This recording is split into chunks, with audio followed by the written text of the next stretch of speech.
And we're back. And back. Did we? That makes it sound like we recorded all of our episodes like in one day. Like back to back. Yeah. Yeah. We don't do that. We don't have time for that, unfortunately. Unfortunately, we're not that efficient with our time. That's okay. Today, Mitch, what are we going to talk about today? Oh, I'm so excited because Emily is going to be teaching us about the Schumanns. Schumanns. The Yes. Schumanns. Yes, everyone's favorite musical couple, the original Beyonce and Jay-Z of classical music. Yes. And yeah, let's jump into it. Welcome to Mostly True. It's like a podcast. So we're going back to the Romantic period. These two are some of our divas from the Romantic era. Did we even ever say what this podcast title is in that intro? No, this is Mostly True. I was like, I think we just started the episode, but we never even said what you're listening to. Sorry. And Sorry we're back to our listener. Mostly True. I have to remember that. The Schumanns, that's what we're here to talk about today. So we're going to talk about Clara and Robert Schumann, who were both alive. Hello. Hello. There he is. For those of you listening in the vehicles, Mitch is holding up a beautiful image of Robert Schumann from one of his textbooks. And it looks like a painting of Schumann. And Mitch, do you want to tell us what little detail you noticed about this painting? Well, my favorite little divalicious moment for our boy Robert, our little Bobby Shoe, is that he's got this cute little earring. He's rocking a little mini hoop, it looks like, in that little ear of his. And I love that, because it was a painting, it wasn't like a photograph, like they could choose to omit things, which I'm sure they often did. I imagine, and they definitely said make me look slimmer, like it was Photoshop before Photoshop. Sexier, make my hair look less gray, or like my hairline look better. But I'm sure make that my skin look flawless. I feel like that was actually a thing though. Like in what was it, like Elizabethan era? Didn't they have like horrible skin? Like that's why they wore all the paint and stuff. Well, they wore and the paint just made it worse because I think it had like arsenic or lead. Probably or like lead something really bad for you in it. So they had like lesions that they were covering with more lesion causing paint. I digress. Different time period. But anyways, so I like to imagine that Robert went to get his portrait painted. He sits down. He has this like little bob too that's like curled under. It's like kind of like a bowl cut. Very cute little bob. It's cute. It's kind of Willy Wonka-esque. And that's a perfect way of describing it. Imagine the Johnny Depp Willy Wonka. That is Robert Schumann. He actually went to his hairdresser and he said, I want the WW. I want the Willy Wonka, please. And they said, say no more. Worry not. So he sits down and the portrait artist looks at him and says, I notice you're rocking a little earring. Do you want that included? And I'm sure he flicked back his little bob and he said, yeah, make sure you get that in there. It's the gay ear too, because I want people in the future to know that I was a little fruity. That's my theory. Honestly, after reading and doing my research, I think that he might have been a little bit tortured because he struggled with his mental health a lot. And I imagine that was probably a point of contention in society at the time, and that maybe he was having a difficult time with it. Or maybe he truly was mentally ill and he's not gay, and I'm just projecting onto what I want him to be in my perfect Schumann. You're perfect Schumann. My perfect Schumann. Anyways, I'll let you decide for yourself once you learn about the Schumann couple. So I'm going to begin with Clara because I really love her. I prefer her out of these two. She was born on September 13th, 1819. Which is a mere 5 days. Also has a picture of her. What does it look like? She seemed very beautiful from the images I was able to find. Very beautiful. The paintings. The picture is like 10 times smaller than his, of course. And she's also 11 in it. So I feel like it's... Oh, well, okay. We're not going to say... We're not going to say she was like the sexy... At 11? There she is. No, that's not appropriate. Oh, little cutie pie. So talented. But no, she does look, yeah, not a sexy minx. We're not saying that. No, The photo of her on her Wikipedia page, she's kind of rocking like a Mary Todd Lincoln outfit, which Really? is actually very appropriate because it was kind of around the same time that Mary Todd Lincoln was kicking. So I guess that was just the style. Same. That was it. Yeah, same designer, perhaps. Who knows? But What are you wearing? It's a. it's I the wish I knew. Schumann. It's the Schumann. It's a Schumann. It's an MTL. It's a Mary Todd Lincoln. That's what, if I had a dress like that, that's what I would call it. I'm putting on the Mary Todd tonight. Okay, Are so you back gonna to wear the Clara. Mary Todd? What? What about her? Are you gonna wear your Mary Todd tonight? Well, not if you are. That'd be so embarrassing. One of us is going to have to change. We can't Exactly. both be wearing a Mary We Todd. can't both be wearing an MTL. That is demoralizing. Okay, so Clara Schumann, born September 13th, 1819, which is a mere 5 days before my birthday. Same year, even, as well. Same year. Yes. And she was a child prodigy. She came from a very musical family. Her mother was actually a famous singer in the city that they lived in and performed weekly concerts at their local concert hall, and she both played the piano and sang. And early in Clara's life, her mother was her main music teacher. But her father became very involved and actually ended up planning out her career and her life in very great detail from early childhood. He was a pretty controlling guy, and this seemed to be a contributing factor to the divorce between Clara's mother and father.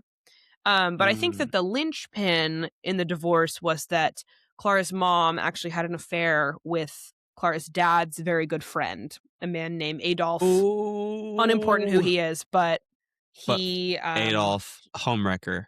Yeah. Well, I don't Wow. know if he home-wrecked or if she home-wrecked. It's unclear to me who Or would the- have made the first move. Or the home, it sounds like, was already a little bit. The home was halfway wrecked, and I think that this was just like the cherry on top. Yeah. But because of this, by the Interesting. time that Clara was 5, her parents' marriage had ended, and her mom moved out, and her dad kind of took charge of her education and her musical career. So her mom had begun piano lessons, but her father quickly took over that. And under his tutelage, she received a very good musical education, but very intense. She was made to practice for 2 hours a day, and her musical studies were really extensive. Like, they kind of honestly sound like And a she's college music what'd you say, class. like 5, 6? At this point, she is, this is between the ages of 5 and 12 Wow. that this is sort of prevalent. But she is learning piano, she's learning violin, she's learning to sing, she's learning counterpoint, melody harmonization, composition, and she was very focused on these things. And her father, it was unclear to me if this was a book that he wrote to be published or if this was sort of like Just the his collection of all of his writings. But it was called Vec, which was that's her maiden name, Vec's Piano Education for a Delicate Touch and a Singing Sound. And that was a book that covered his teaching methods. Interesting. But, the focus on her musical education did come at a cost of her more thorough education outside of music. So she might not have received instruction on things like math or science or like history or the natural world. But apparently she did learn some languages and some religion studies. She was thoroughly capable with music. So much so that by More the time than, she was sounds like. 12, more than capable. By the time she was 12, she was beginning to tour. So truly a child Crazy. prodigy. And when And really cool that it's like, she's maybe the first. I mean, we haven't talked about many female composers regardless, but definitely the first prodigy, female prodigy. I feel like that's, I mean, in Hildegard every von textbook it feels Bingen. like.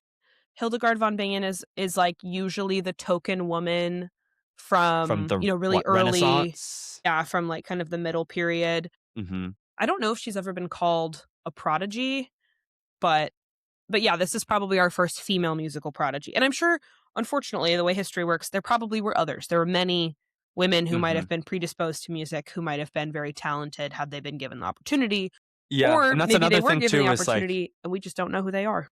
yeah, well, because I think it's, this is a situation where it's like, it very much is about the opportunity. I mean, and this is, we've talked about this a lot, I feel, is that so many of like every prodigy that we've talked about so far has it's more than just their musical talent. It's someone around them noticing it and fostering it, you know?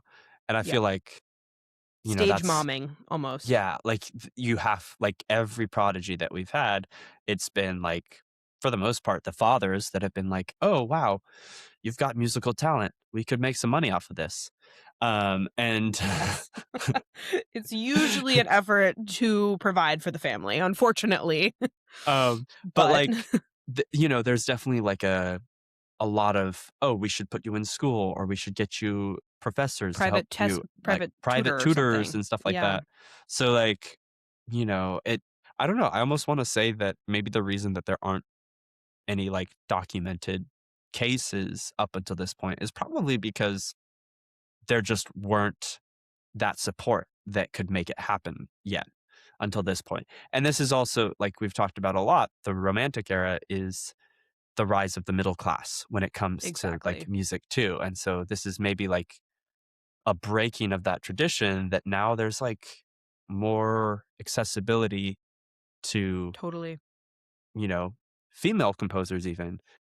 Like, it's a little bit maybe it's a little bit more l- level of a playing field than it has Mhm. been previously. So A little bit. I think, just like, a we little bit. can't it would be so amazing if suddenly things changed here, and then we have just, like, an influx of Hmm. female composers in the history of music Yeah. here, but I mean, We I guess there's still a reason why we talk about Clara Schumann so much because she was sort of this outlier. Yeah. And I think, yeah, to your point, they still have to be for them to stand out, they have to be extraordinary, right? Like she's a child prodigy. Like it has to be more than just like, oh, they were a really good composer. This is what they Mhm. contributed. They have to be like extraordinary in some capacity to be noticed. Be on Um, the same level as a man. Well, yeah. never gonna be on the same level as a man, but to be considered in the same breath as a man. What was I gonna say? Oh, we'll talk about this later too, but I think that Clara Schumann did a lot to contribute to sort of the change in the way music was included in public life and sort of moved away from that like kind of stuffiness of the concert recital. Hmm. We'll get to that. But she's hugely impactful, honestly. Her impact cannot be overstated, in my opinion. Hmm. Um, so back to Clara. So she's about 12 years old. She's touring. Around the time that she was 14, 15 years old, she was performing at the home of this man who was the director of the local mental hospital. For some reason, that was noted in the in what I was Interesting. reading. Perhaps auspicious. I mean, Maybe like who a knows? foreshadowing, it sounds like. Yeah, exactly. Maybe that's why it was noted. Um, but she met another young pianist, Robert Schumann, who was actually 9 years older than her. Um, Okay. we can And wait, never how old is she? escape. At the time, I think that she was 14. Yeah. So she's pretty young, but nothing creepy happens. Nothing weird happens Yeah. yet. Um, but Robert was so impressed by her playing that he asked his mom, and it's kind of unclear to me. I think that he was also playing at this. I think this was sort of, or he was invited to attend this and was Hmm. watching. But he was a pianist as well. But at the time, he was studying law, and he was at a few different universities studying law. But he was so taken by Clara that he asked his mother, "Can I please stop studying law and start studying with Clara's father, who has been her teacher?" And, clearly she said yes, or she Interesting. said something that allowed him to move forward with this plan because he rented a room in their house in Leipzig where they were living. And he lived there for about a year, and he was under the tutelage of Clara's father, and he became, a very successful composer, and he was really interested in becoming a virtuoso pianist. But he started having Ah. problems with one of his right hands. One of his right hands. Um, one of his several right hands. And maybe if he'd had several right hands, he wouldn't have had to pivot the way that he did to composing, because he was having a problem with his hand that kind of made him struggle and doubt that he could become really successful just on his playing ability alone. Okay, yeah, I feel like I remember hearing about that. Yeah. Yes. Yeah, so when he was 19 years old, I guess that their stories are actually going to be kind of interwoven with each other. That probably makes the most sense in terms of storytelling here. Mhm. But when he was 19, he began playing with Clara's father. And he wanted to be a virtuoso piano, but then he kind of ended up pivoting to a virtuoso pianist. Please You edit wanted that to out. be edit He that out, wanted to edit be, that out. I love a piano. I want to be a piano. I am a piano. That's a deep cut, if anyone knows that reference. But anyways, so No, I think we have to explain that reference now. okay, yeah. So in high school, Mitchell and I were in a production of White Christmas, which was confusing on its own because this was going to be performed in May. In May, yeah. In May, not It around was Christmas time. Yeah, so it was the drama teachers. It was like it was her Mhm. last year, It was and her she last just year. always loved the She musical. loved it for some reason. And it was her last year. The only time that they only ever did a spring musical. They never were gonna ever do anything Christmas time. That's just the way that No. the schedule was. Mm-hmm. But she loved White Christmas, and so she said, "On my last year, we're doing it. We're Why doing not?" it. Hell or high water. I'm getting what I want. Queen. Okay. I'm not And so upset. we did White Christmas in May. Mm-hmm. And honestly, I feel like there's something just like there's a bit of a novelty to it. You know, it's like, let's go see White Yeah. Christmas in May. We might as well. But But in that show, there's a song what is it called actually called? I think I it's think called I I Love a love a Piano. piano. And I love a piano. but Lori, our The director. the director, kept saying, "I love to piano." Do you remember this? Of course. I love to piano. That's what she'd like sing a little bit of it too. She was such a hoot. I love that woman to death. She's amazing. But yeah, she has gifted us with that little soundbite for the rest of our lives now. Yeah. So I guess Robert Schumann similarly loved the piano. Loved to to piano or B piano. I love B piano. Maybe that's what it was. Anyways, so he's living with them. He lives with them for about a year. So he was 19 when that began. And so by the time he was out of there, he was probably 20, 21. And then he was successfully writing music, composing music, etc. And then Clara simultaneously was touring. She's receiving amazing accolades for her skill. She's recognized as she is a virtuoso pianist. And she is, playing around Europe and she received a few awards. She went and played a private concert for Goethe, who was a German philosopher, and he presented her with a medal. Wow. He gave some speech and basically said she is one of the most amazing pianists of her time, and her performance today marks a significant time in history or something like that. And when she was 18 years old, so this is basically all through her teen years, and when she's 18, she's launching this tour through Europe, just another tour, and this sort of marked her transition from child prodigy into adult woman, female musician. And something notable that I found that I thought was kind of funny was that she was giving a recital in Paris, and all of her recitals had been very well attended, but this one was not, only because a cholera outbreak in the city had caused everyone to flee because that was what happened back then. They just got they got scared. They got scared because if they didn't flee, they probably would have died, because that's how cholera works. Wow. Unfortunate. So it's around this time when she's 18 years old. So she's just empty recital hall. That would be so sad. But at least she can know it's not her fault. It's not because of her. It's not like, oh, nobody wants to watch you. No. It's because the water has poop in it or whatever causes cholera. However that works. I think it's that. My knowledge of cholera is pretty limited to The Secret Garden, because I was really, really into The Secret Garden as a kid. And the little girl Does in someone that die? book, her parents die of cholera. Is that like a Or maybe spoiler, or it's is that yellow how it fever. starts? It's how it starts. No, it's cholera. It's not yellow fever. You can fix that in post. It's cholera. But I was super into the Secret Emily Garden. There only were ever like, said it's cholera. I only ever said that. That's what I've always said. Who would even suggest that it was yellow fever? That's embarrassing. But if you fact check it and it turns out that it is yellow fever, can you do some movie magic?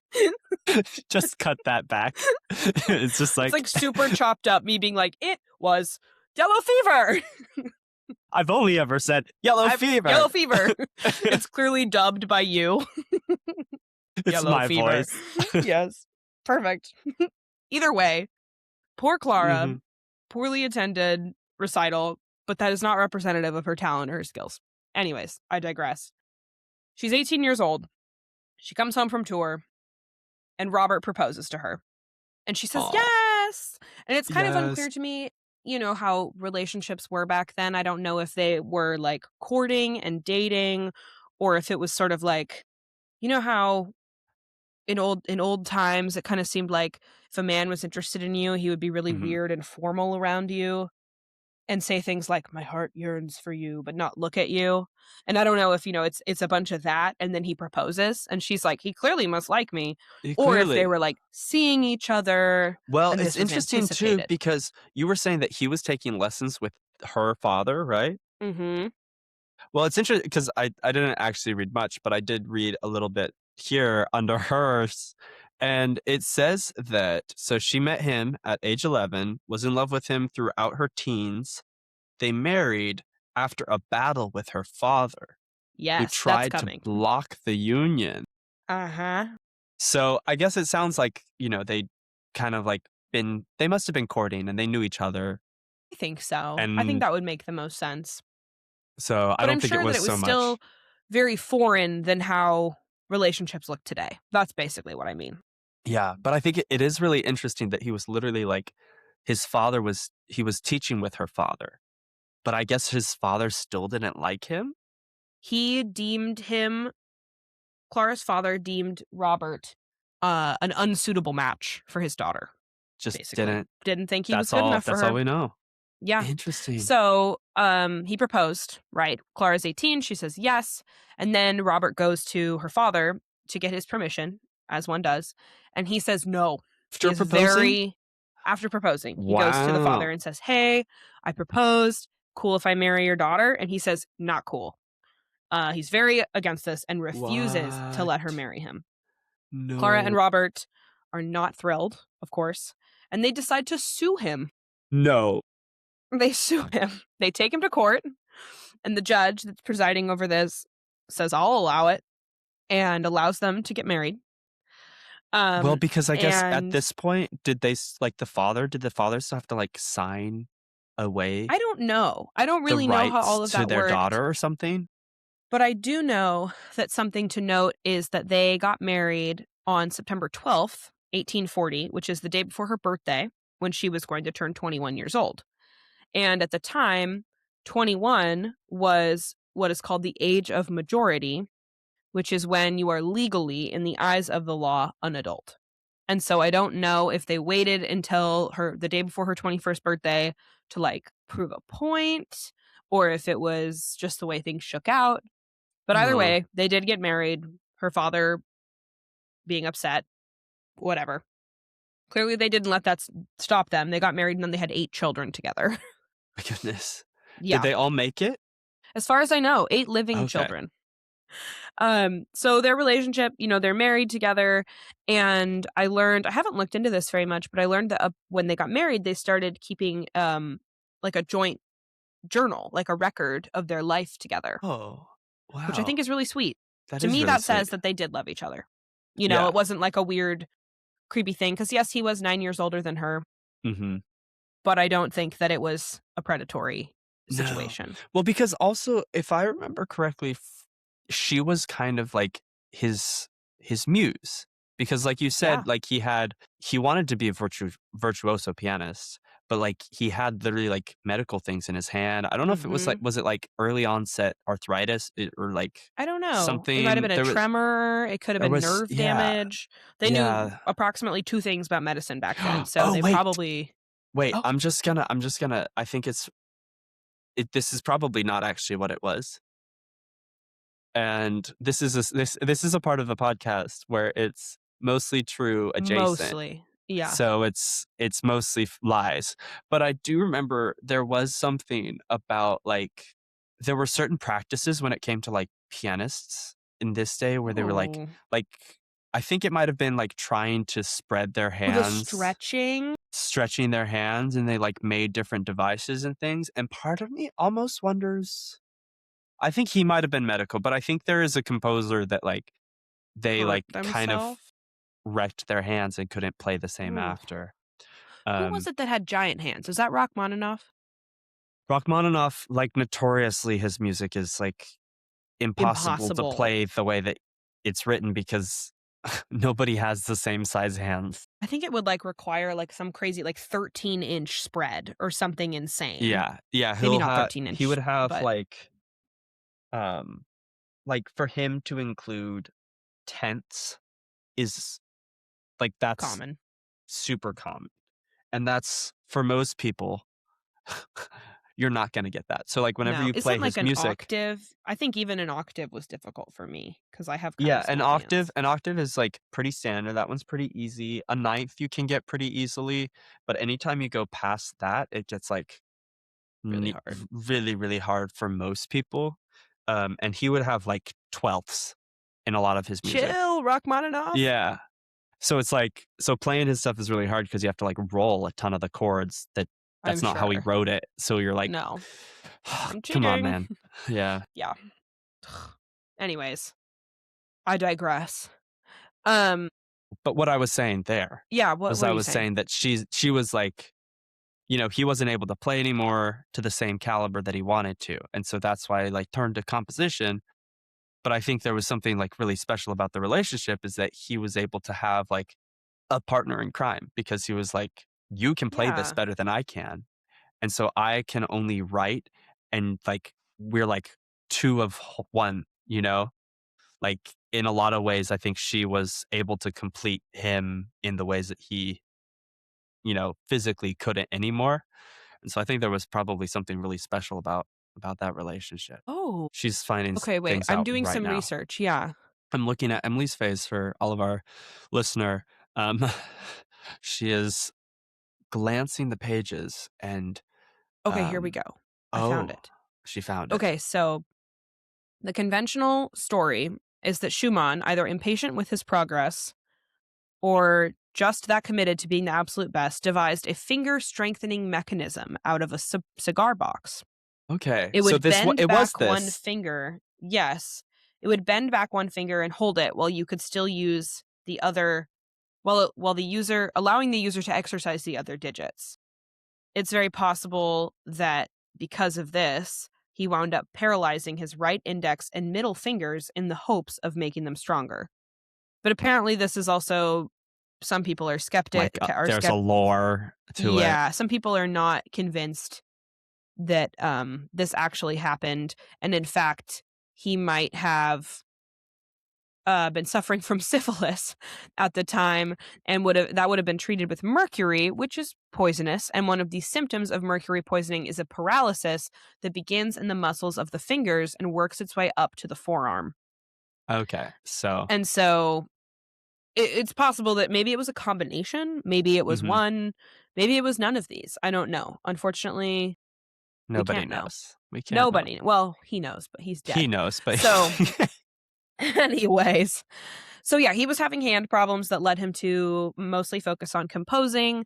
And I think that there's absolutely some credence to what you were saying about Clara kind of completing him, because often she would play the premiere performance of her husband's works because she was a fantastic performer. She was amazing. Yeah.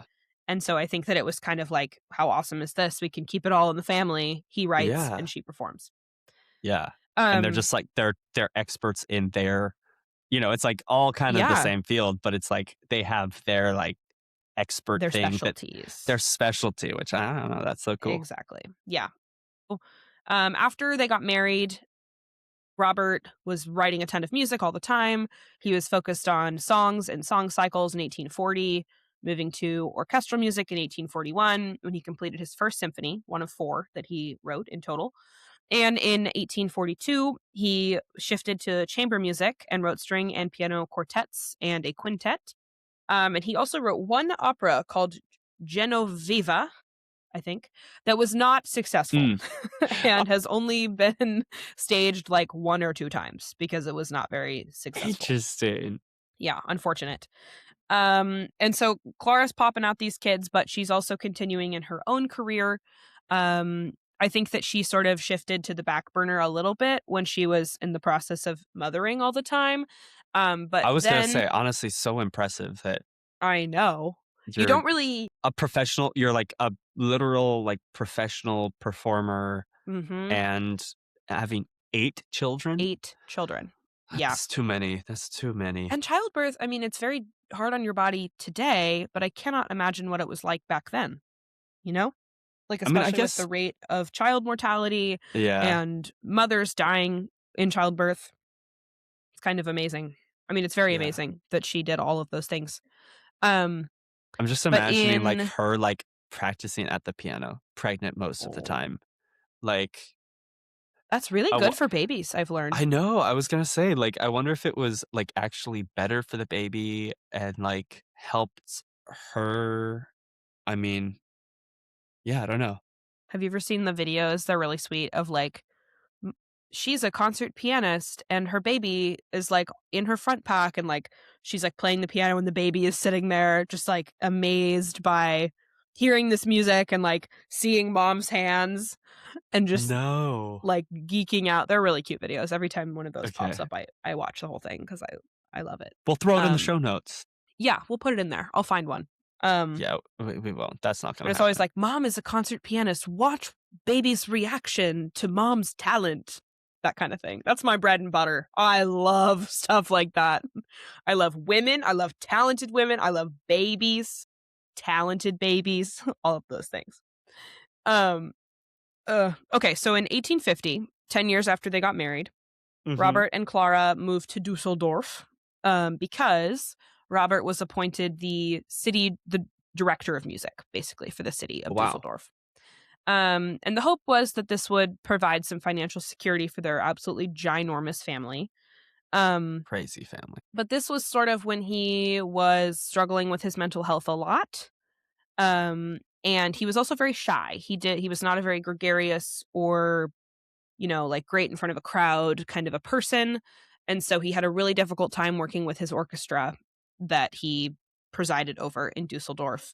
And Interesting. I think that there were probably some challenges that he had with, meeting deliverables and deadlines, etc. And that resulted in him resigning after only 3 years in this position, which Wait, is a big bummer. yeah, so he resigned. Do you think it was like more stressful than he thought, and that's why he resigned, or was it like he was asked to resign? Wonder if it was maybe a combo of both.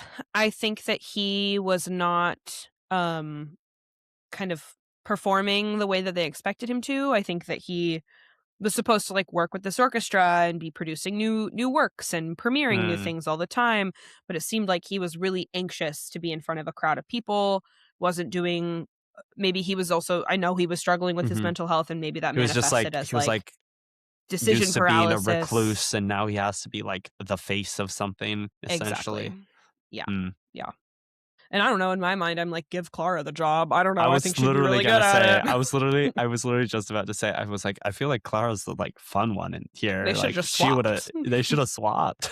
Yeah, exactly. Let him stay home with the So kids. so at this point he is 40 years old and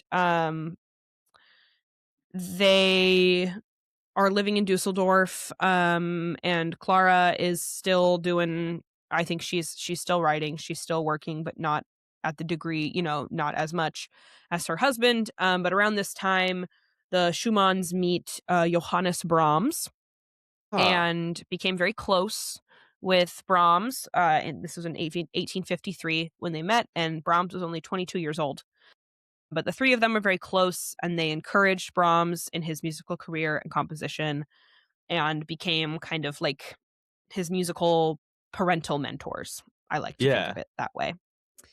And we know that after, well, I don't want to get out of order here.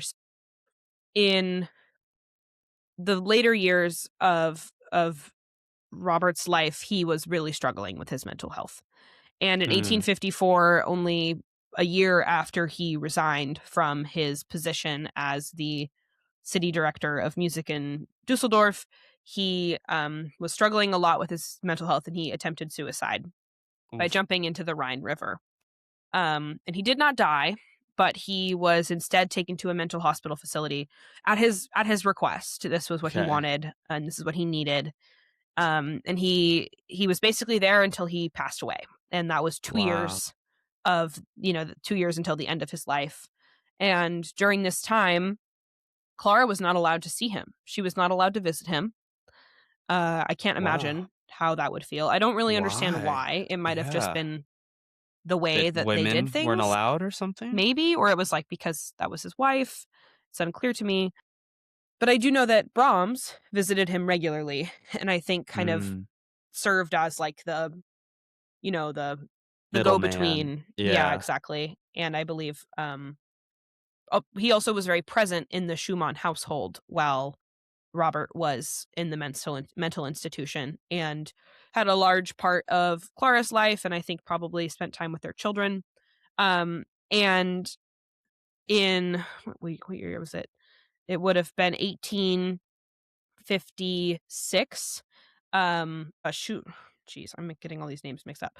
Brahms went to visit Schumann and came back and said, he seems to be very near the end of his life. I think it's really important that you are allowed to come visit. And so Clara goes to visit. She receives permission to do so. Hmm. And she sees him for the first time in 2 years. And he recognized her, but he was only able to say a few words, and they weren't really coherent, it sounded like. Hmm. And it's very sad. It's very unfortunate. And he Interesting. actually died 2 days later. So Brahms was Wow. right. He was very close to passing away, and it was very fortunate that Clara went to visit him when she did. Yeah. Um, After his death, though, she kind of picked up her career again, which makes sense. Wow. Um, and she began touring again. She began writing music and playing. And she continued to tour Europe and perform concerts, often with another violinist, um, whose name I can't remember, but I know that they were very close, and he loved playing with her, and she sort of also served as a mentor to this man. Mm-hmm. His last name was Joachim, I think. Um, but she also was very close with Brahms, and while Robert was in the asylum, he was very present in their household, but he also wrote letters to Clara for the rest of her life that indicate strong feelings for her. Kind of Oh, falling somewhere between love and friendship, it seems. But it interesting. didn't ever seem like unwelcome or creepy. It Yeah. seemed like they were very respectful. This all came from a place of Interesting. respect and love. And he Yeah. viewed her as a mentor and valued her input and advice, and would often play his new works for her before public premiere and solicited her feedback. And there were a Oh, few that's cool. instances where he played some symphony for her, and she had some notes that were kind of like, I do not like this. I do not like this. I do like this part though.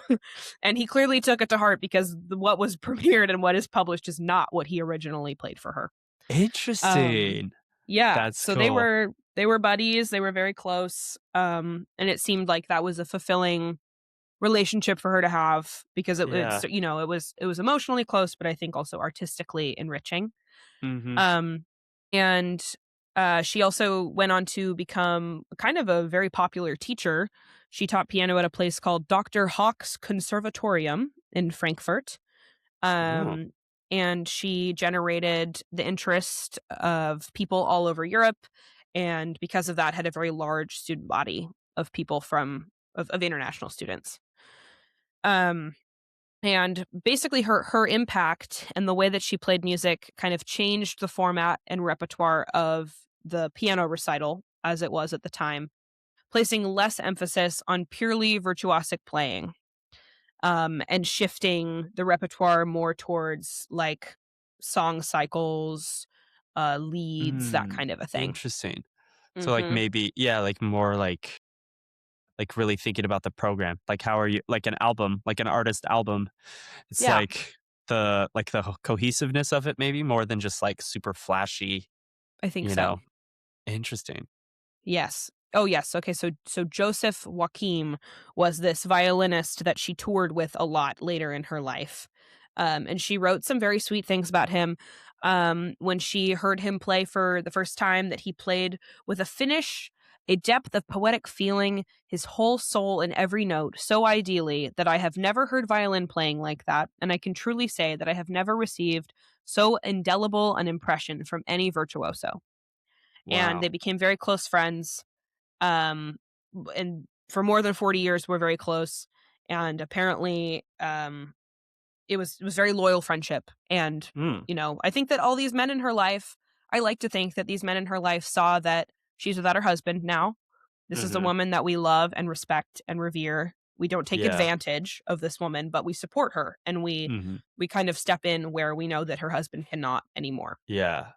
And I 'Cause find I that very mean, tender.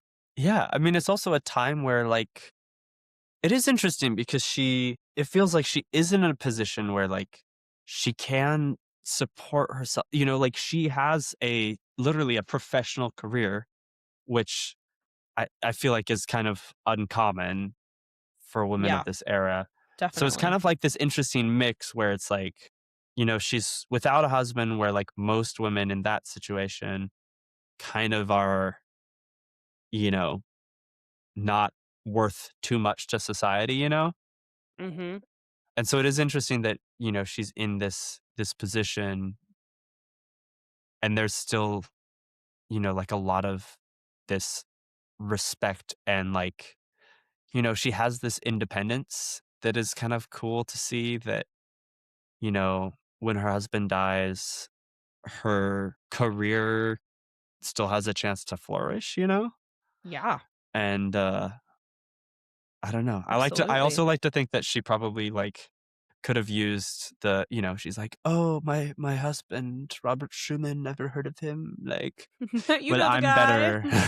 Yeah, I'm even better than he was, so Like I imagine, the Schumann name at this point probably held a lot of weight between the two of them. Like if you just yeah, saw Schumann on a poster for a concert, I feel like it would probably draw a crowd regardless of who it is. Like you just see Schumann, you're like, oh, I don't know, either one, they're probably good. yeah, absolutely. Yeah, so after he passed away, she continued her tours. She was doing winter through spring concert tours annually, between 1865 and 1888, giving 16 tours, often with this violinist that she traveled with. Um, and she kind of began this tradition of spending the holiday months in a place called Lichtental, a town near Baden-Baden, which I think is in Germany. I don't really know. And this was sort of a Baden-Baden? summer, yeah, isn't that a fun name? That And is this a was good name.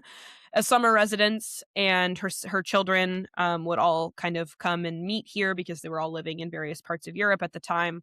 And it was like a very sweet thing where she would go and she would perform, and travel, and it was probably very exhausting. And then she would come back to this place every year, and her children would all It's like come a and they would little all be retreat. together. Yeah, exactly.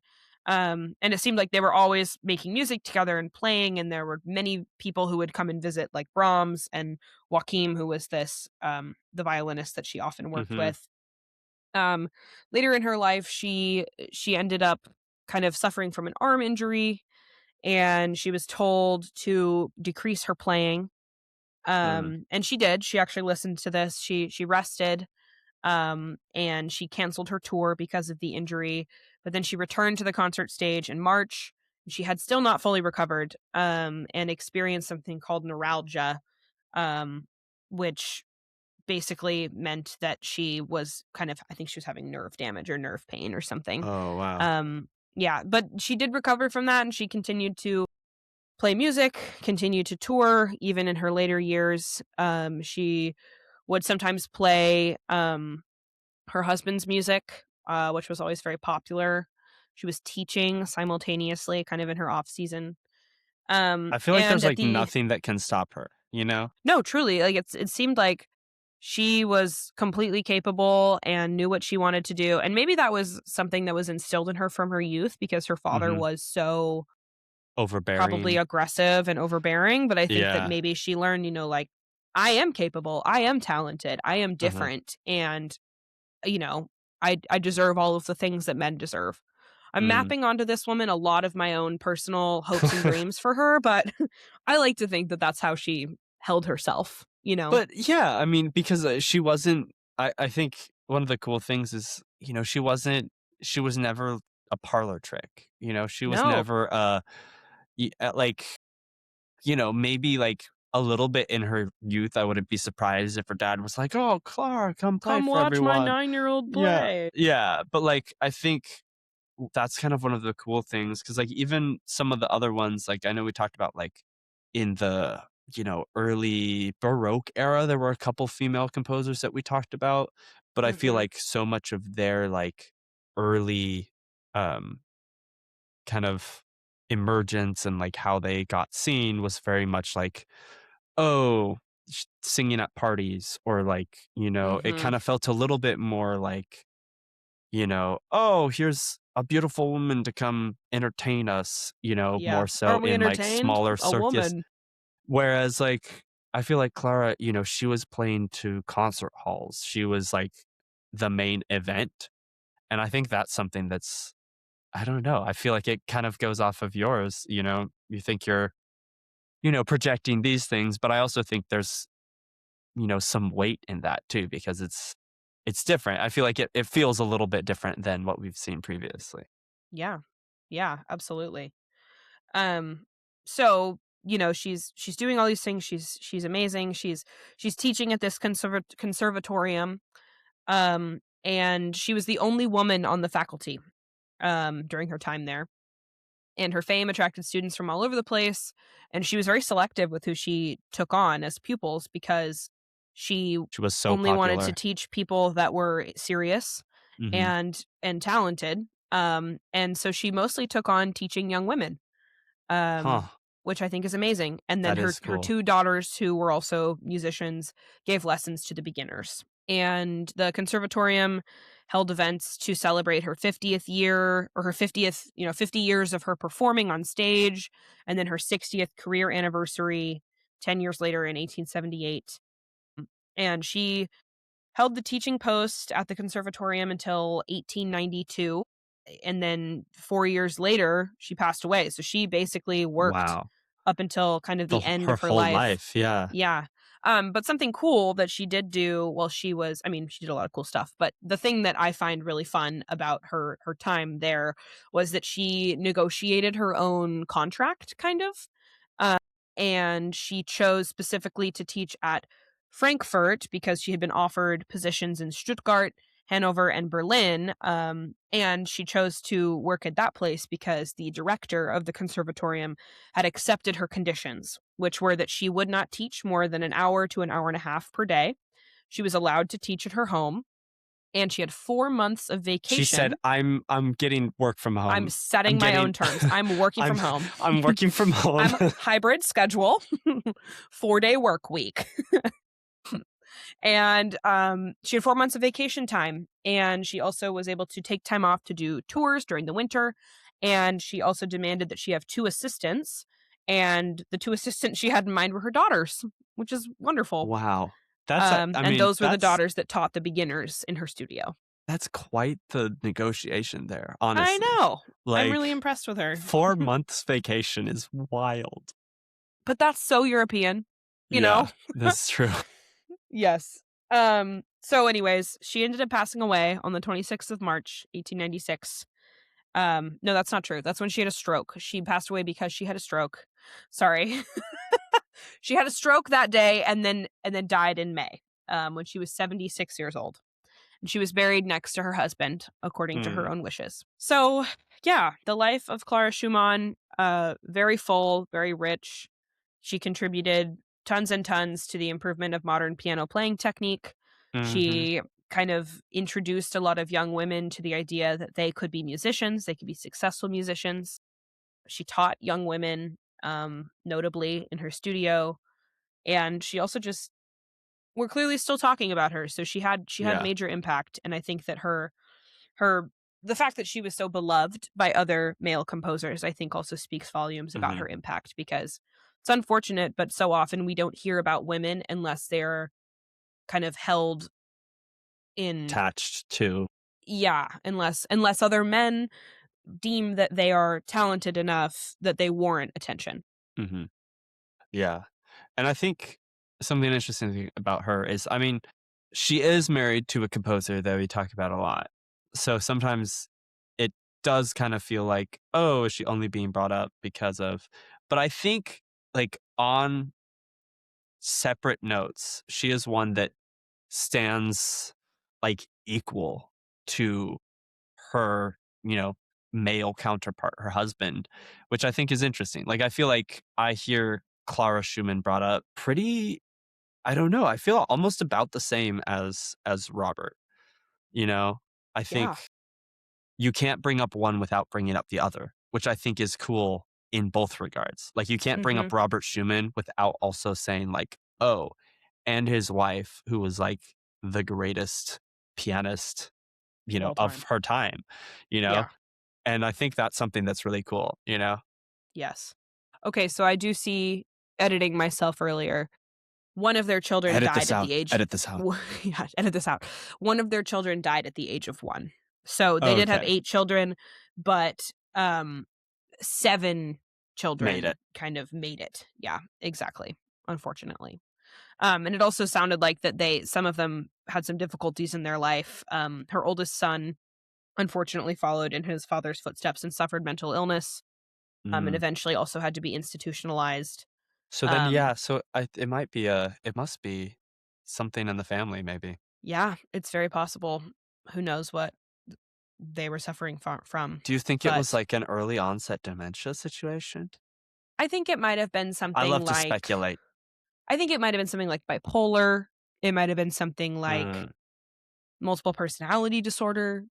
I don't know. It sounds like these things were truly like mental health. And yeah. I mean, And I at the also feel time I'm like sure that dementia, they didn't yeah, understand how it works, so like it could have been it that could have been probably was lumped anything. in there. It could Yeah. have been anything and we don't know. They didn't have ways of Mhm. like Of knowing. vocabulary, I guess. Yeah. Exactly. So I was at an art market the other night. There's this thing in Seattle called the Pioneer Square Art Walk.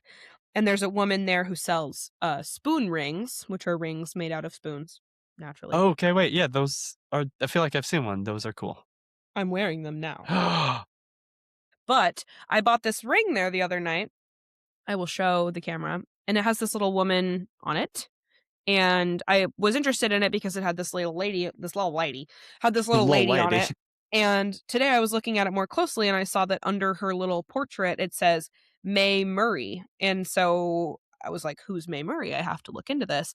And I learned that she was an actress and dancer and screenwriter from the 1920s. And I was thrilled And they put that her on a spoon. they put her on a spoon and now she's on my hand. Women's history. Isn't it That is amazing? so crazy. Not related to that, but I love pictures, so I'm showing another picture. This was their little I love pictures. this is a picture of their little studio in Dusseldorf? Oh, it's very cute. Yeah, Dusseldorf when they moved. How So, lovely. just for the watchers, not the listeners. Just for the Sorry. watchers, yeah, sorry. It's a little Um, treat. a little treat. Okay, and I think that wraps up That this wraps it episode. Do you up. want to out Yeah. us? Not out us, but y- y- you know what I mean. Yeah. Well, I already said that Robert was gay, so I guess I've already done that.